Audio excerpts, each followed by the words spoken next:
Hi, this is Aryn Morell, winemaker at Matthews Estate, and today we're going to be trying the 2008 Columbia Valley Claret. This is our classic Bordeaux style blend that we make every year.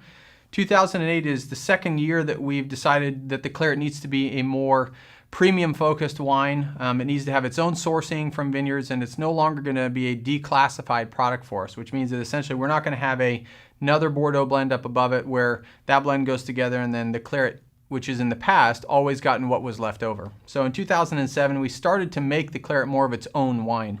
2008 is a continuation of that, except it's the first year that I was actually able to manage all of our vineyard sources for the Claret, and I think as a result, we got a lot more done in the vineyards, and it allowed us to do a lot less work in the winery. So I think that'll show in the way that the wine has been put together. It's much more balanced, it's much more approachable, it's got plenty of ripeness, it's got plenty of texture and aromatics. But the aromatics are cleaner, they're more focused, and it's easier to distinguish pieces from each other. So this is typically something that has 50-55% Cab Sauv. In 2008, there was a little bit less. There's only about 41% Cabernet. The balance is Merlot, Cab Franc, Malbec, and there's a splash of Syrah, about 3%. So it doesn't have a Merlot feel to it. It does actually have a Cabernet-esque feel to it, but it's not over the top. The sources that we typically use for Cab in the Claret are riper. They're from more moderate climates. There's not a lot of structure in them, like off of Red Mountain. So Cabernet that typically is more aromatic and more textured. And I think this produces a wine that's more elegant and more balanced. And this is certainly a wine that if you're wanting to impress friends and have a nice bottle of wine, but not blow your budget, this is the one for you. So this is really our premium offering, and I think year in and year out as 8, 9, 10 comes out, you'll see that there's a much more consistent flow to the way that the Claret shows year in and year out as the sourcing becomes more direct, and it's the same source every single year that goes into the Claret, where in years past it used to be a little of this and a little of that, just depending on what the vintage was like for the other wines.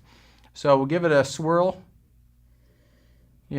Lots of kind of a mocha spice, lots of plum.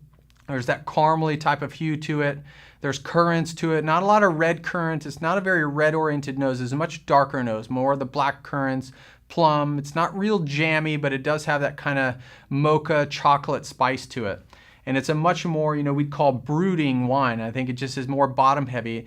On the palate, it doesn't show that, but aromatically at the moment, the wine is just dense and saturated.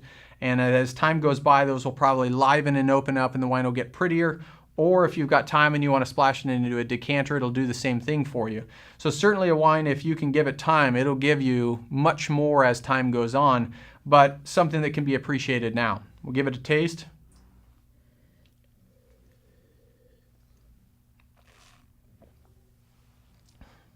It's ripe, it's polished, it's clean, balanced. It pretty much goes side to side as much as it goes front to back. And that was the goal with the Claret, is to give you something that was incredibly balanced, incredibly elegant, but still ripe and powerful. And what we had chosen to do with the Cabernet sourcing was to give you a wine that had all that intensity and texture and power without all the structure. So it has a much finer tannin to it, but certainly you can tell it is bound up and it'll age very, very well. 2008 was a great year, in my opinion, for virtually all red varieties. It wasn't warm, it wasn't cool, it was fairly moderate, and we basically could pick every single variety exactly when we wanted to pick it. And that made it a lot easier to put these blends together, because at that point, everything got to where we wanted it to get to, rather than having to pick something slightly early because we got frosted or the temperatures began to fall down and we weren't going anywhere in the vineyard.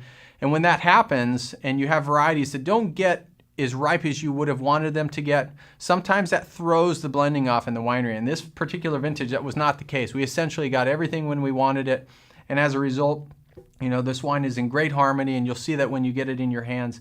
I think it's just an incredibly elegant, fragrant, aromatic wine that has great balance and texture and will age great for probably the next 6 to 8 years. So something that you should certainly get your hands on. There is a limited amount, and normally we produce 1,300 to 1,600 cases of Claret, but there was only 697 cases of this Claret produced in 2008.